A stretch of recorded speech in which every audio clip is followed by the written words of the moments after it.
Well, I hope everyone is enjoying the Trans-Tasman cheerleading contest. I wouldn't say there's a whole lot of broadcasting or description of what's going on in the game, except for here on this channel. But when you watch the actual sport itself, all I'm getting is tense emotions from both sides. A lot of alphaing, a lot of crow's feet, a lot of ooh, nee, like really into every single ball, which I kind of like at one point. In other parts, I'm like, can we just get some broadcasting of what's going on in the cricket? I'm a dumb person. I'm a lay person. Tell me what's going on in the cricket. Are you feeling that as well, or is that just me? I'm into it. Yeah, you're into it? Sorry. Into it? Yeah, okay. I'm warming to it. I think it's a function of us, again, having deep ignorance of New Zealand, and that every couple of years we get a look at it and we go, oh, that's what it is. Yeah. Okay. Then we move on. Yeah. And we're getting a look at it, and it's every bit as parochial as we are. We're just blind to our own parochialism. That's right. On our side, we're saying exactly the same stuff, but in the Australian version. Yeah. Brad Haddon's basically keeping when he's chatting. And I like it. Yeah. That, you know, if that's the brand, let's do it. Let's do it. BJ's doing his thing. Dance. So I think the Kiwis are allowed to do their thing as well. And I think the exception is Katie, what's her name? Martin. Katie Martin. She's excellent. So very good. You know, that's me. That's good. If this is what it was like for touring teams coming to Australia in the 90s and 2000s, I get it now. Okay, I get it. Okay, let's pick up what's happened in the game today. New Zealand are now batting, and they need 369 to win. They're 3 for 111. But Charlie, let's bring up the third innings of the game. Australia's second innings. We started overnight we started the day's play. Australia 2 for 12, something like that. That sounds about right. Nathan Lyon, of course, dropped on the last ball of the day on day 2 by Tim Southey. Nathan Lyon then goes on to top score with 41 of 46. You would have seen statistics go around today, Pezza, about Nathan Lyon being the highest run scorer in Test cricket history without a Test 50, beating Kemar Roach at the moment, who's also still playing. So, I suppose he could catch up.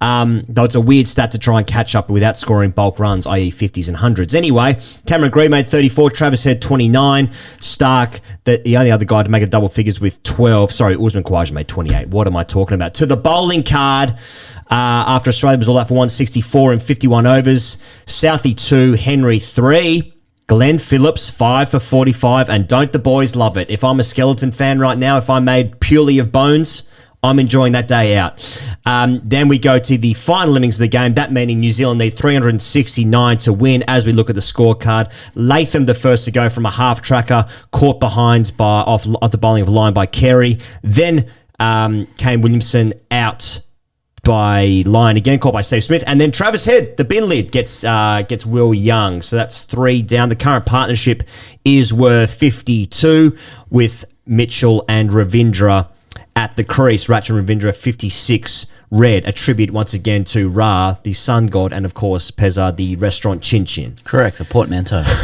Let's talk about the first of the 3 things today.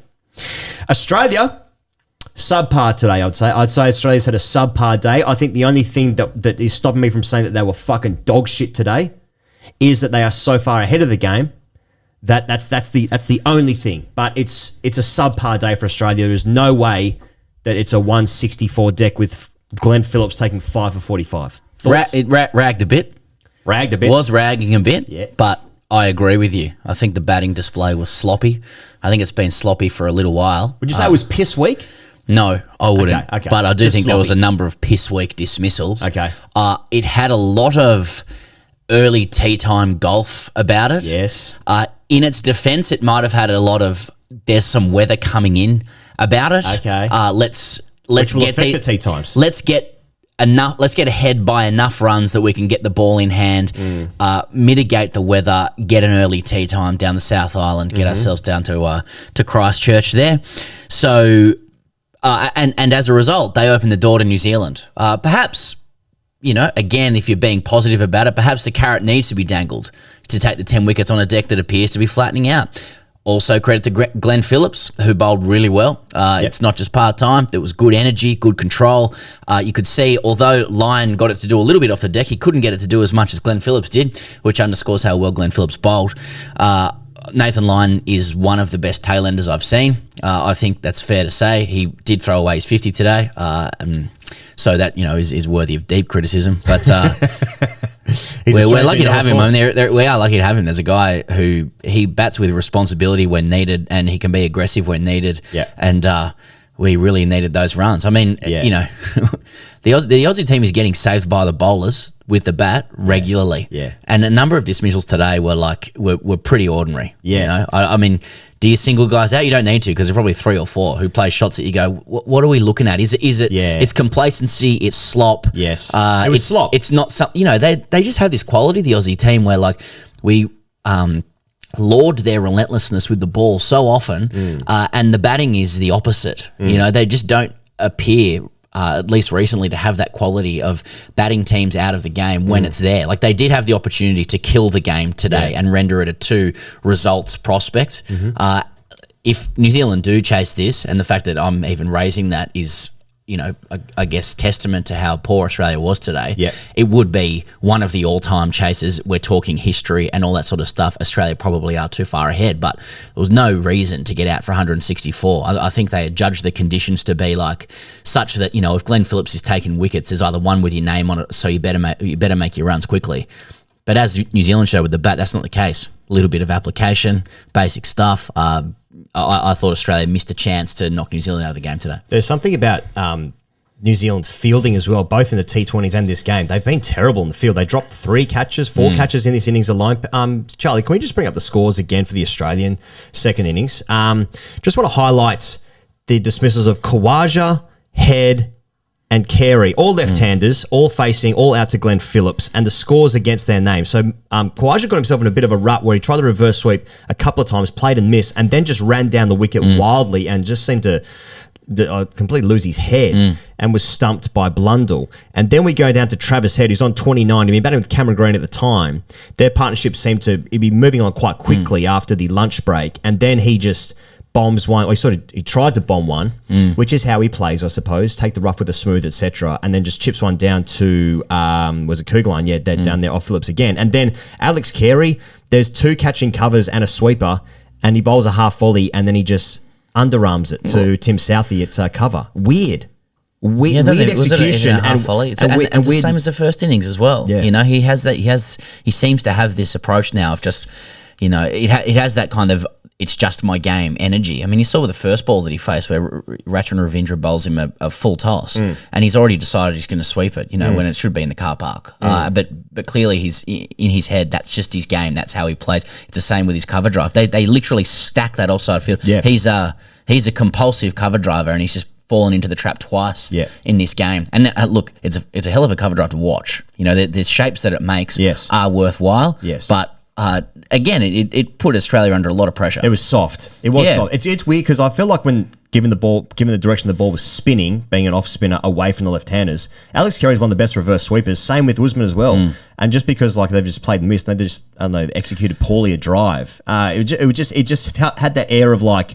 And the way Cummins batted as well. Cummins was out 3 times. Cummins was slogging. It was like, there's enough here. Let's get this game done today. Yeah. It was, anyway, it was... Early tea time stuff. It was disrespectful, so I sort of like that. Now, let's disrespect Glenn Phillips, who's taken 5 for 45. You would have seen a statistic that it's the first 5-fer from a spinner on his home ground for a New Zealander since 2008. So, yeah. Now, in the meantime, literally a guy from New Zealand has taken 10-fer in an innings, that being Patel. Will Somerville took 7-fer in a game as well, didn't he? Okay. In Abu Dhabi, maybe 2018, I think that's right. Okay. In the series against Pakistan. So, guys have done stuff for New Zealand with the ball with spin, but not necessarily at home. Santner obviously not picked in this game, which I feel like is a mistake. Given Kugeline bowled 3 overs in the third innings of the game. Willow O'Rourke obviously did his hamstring as well, didn't he? Looks like a string. That's bad news for him. I imagine O'Rourke and Jamieson. There's some chest and pipes and second row. Don't worry, I have. Anyway, Glenn Phillips, he was good. He was energy, and it also. If you're a Kiwi watching and listening to this, you've heard us talk absolute rubbish about your team for a couple of days, maybe a week straight. Yeah. This was a moment where it's really annoyed Australians because Glenn Phillips is happy about taking a Test match 5-fer, his first Test match 5-fer. It'd be a life achievement for him, and it's worthwhile. It's really annoyed Australians. So if you're a Kiwi, 1-0 New Zealand. I say fair fucks. Fair fucks to him. Okay, do you want to talk about the run chase? It's 111 for 3, chasing 369 as we move into day 4 tomorrow. Ratchan Ravindra. Oh, just before then, look, sorry. What I do want to talk about is the dress-up competition that they had at at the lunch break. Yep. Okay. No, I don't know. I don't know what to add to that. What have you seen? Well, it's a honey trap. Obviously, guys have to be careful when basically what's happened is day 3 or Saturday's dress up day. As far as I understand, day 2 in Christchurch is dress up day as well. Right. And so Saturday's dress up day in New Zealand. Got it. And as such, people dress up. Now, I think you could enter yourself or be identified to be on the field at lunchtime to do a circular, or just a lap of the ground where you would receive applause from the crowd, which in turn will determine who is the winner of Dress Up Day. Okay. And now those people aren't aware, again, it is a honey trap, with apologies to Bharat, our friend who was just wearing his normal clothes and did it. Anyway, I just wanted to note the culture. And it does strike me as absolutely no coincidence that I heard sirens in the background all day today. Whether it be a Saturday or whether it was Dress Up Day. It's one of those two options. You know what? To that end, Pezza, should we dress up ourselves and get behind SmithOpticsAustralia.com? SmithOpticsAustralia.com. Use the code FAST for 25% off your order. We got a new proponent of Smith Optics, Uzi. Have we said that before? We might have mentioned it yesterday. Maybe. I don't know. I don't think we were just talking about Muzz yesterday. We didn't get it in with Uzi. Oh, okay. Yeah, so we might have talked about it off air, sort of stuff we discussed. But Uzi's in the verts or some shit. So once again, people are just taking it up. Yeah, I mean, Muzz really capped it off with the Legionnaires hat and these Smith Optics. I mean, the Smith Optics are actually the only sensible thing he wore yesterday. But you can go to SmithOpticsAustralia.com. You can go to the Field Sports range. You can go for your verts or your wildcats. They look fantastic for running, marathon running, Iron Manning, Iron Personing, turning up to a party at 3 a.m. Yeah. Okay, there are so many options here. And as we were saying during the Aussie summer, and just great to cut around in. You just cut around in them. What are you doing this week? I'm just cutting around. I've got to tell you, if you're standing around in a kitchen at 3 a.m. and someone walks into the room with these on, you think, okay, well, I'm going to work on Wednesday. You know what I mean? Our producer, Charlie, a man of few words, why say 3 when you can say 1, told me off air early. Tell me off air early a couple of drinks at home last night. Yeah. Like no doubt he was cutting around in these Smith Optics. Were you cutting around, Charlie? Are you cutting around? There were no Smith Optics. That is not... He said absolutely. Yeah. That's SmithOpticsAustralia.com. Use the code FAST. You know how many people just then will have been like... 25% of your order. Yeah, 25%, you know. How many people then will have really tried to turn up the sound to hear Charlie's voice and just try and get a sense of what it is and what we're working with here? Yeah, that's how it works, Charlie. It's going to be weird when you start doing tours of the studio and realise it's just a mannequin in a seat. Oh. Just turning a robot on there. Ferris Bueller style. All right, let's talk about. Okay. Let's talk about Ratchan Ravindra, a portmanteau, as we mentioned earlier, to the sun god Ra. That's right. Egypt, ancient Egypt. 56 off 94. Now, look, I've got here. Ratchan does it again against our boys, but he has scored 100 in the World Cup against Australia. He did, didn't he? Was that 100 against Australia? Is that right? Losing side 100, yeah. Why is he still playing? He's just completed the game. But he looked really neat, looked good, compact, organised. I would say Mitchell and Ravindra rode their luck a little bit in terms of there was a couple of nicks wide and some inside edges into body which didn't carry to the close in field. But I wouldn't say they were lucky in certain. Just I thought they batted well. Yeah, both of them. Yeah, and you could tell they locked in, especially Mitchell. Like Mitchell was playing for stumps, it seems, and also like much chat out there. Yeah, a bit of chat. So he's changed a bit of the rhythm of the game. I overheard Nathan Lyon say, "I thought you guys were the nice guys." So the Aussies are aware of the stereotypes and the reputations and the skeleton style stuff. Now, but that's good for New Zealand. They obviously missed an appeal, didn't they? Because at one of the last overs of the day, Nathan Lyon bowling and to Darren Mitchell, and he blocks it right underneath his feet. The ball is dead, and then he picks it up with his hand. Missed opportunity. Missed opportunity to appeal. What do we say? Is that spirit of the game stuff from Cummins? It's interesting, isn't it? Because as we know, people you're actually changing the composition of the ball if you do that. Indeed. So that's actually cheating. Once again, Australia's sloppy in the field again. A missed opportunity under the laws of the MCC. I saw Katie Martin analysing Pat Cummins' bowling action side by side with Tim Southing. I did notice that Mitchell was actually out of his crease at the point of delivery at the non-strikers. Indeed, so another missed opportunity per the laws of the MCC. This game should be fucking over. Indeed. This is a wonderful which is why the underarm ball was correct, because according to the laws of the MCC at the time, he was able to do it. Can you imagine if Twitter, or maybe they changed or some shit, but it hadn't caught up. If Twitter existed at that time, there'd be so many fucking nonsense on there being like, well, it's actually in the actually, laws. according to the laws. I'm going to go with Richie and say it's one of the worst things I've ever seen on a cricket field. And let me tell you, that man's seen some things. he's seen some of the worst things. On and off the field. Oh, Richie. Yes. Doyen. Oh, Richie. Doyen. Something that was Rich. Yeah, hey, Richie. Hey, Richie. Richie. Hey, Don. Anyway, Ravindra looked compact, looked good, pulls the ball really nicely. Yeah. I like it, I guess is what I'm saying. Can I say before that, I liked the battle between Lyon and Williamson, both trying to get the ascendancy. Lyon ends up doing him.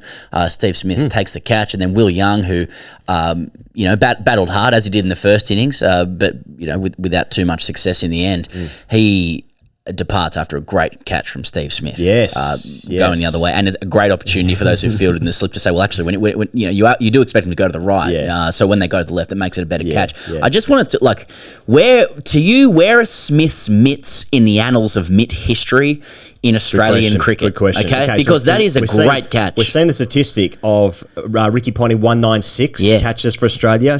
Mark Wall 181. Steve Smith. So he goes past 181. He equals June. Does he? Junior. Yeah. For catches. Now, yes. I'm just telling you right now, I don't know if you're going to find this controversial. I've got Smith behind June, but I've got him ahead of punter in the grippers, and I'll explain why if you want. Okay, we're talking grippers, aren't we? Yeah, because Ponting was a better all-round fielder for me.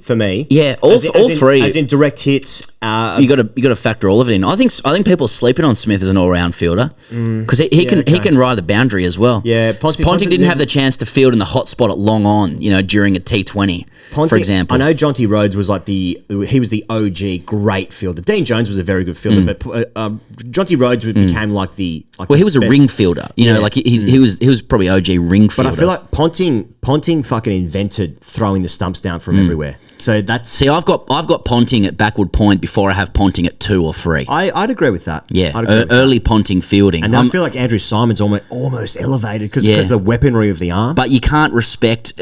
Look, I agree with that, but no gripper evidence to speak of. Yeah. So I got a few mates going to the grippers tonight. Yeah, of course. Yeah, so now I've got Mark Waugh just for the elegance. Like it's Mark Waugh grippers number one. What you're looking at the Federer versus Nadal versus Djokovic conversation here with style, grace, poise, classicism. And Mark Waugh is it's just so perfect. I heard on commentary today, Brendan Julian said the junior said to him he dropped maybe 2 catches in his life. But then and then he corrected himself, said, maybe he said 10, I don't know, or 2. Absolutely no way Mark Waugh has ever said he dropped 10 catches.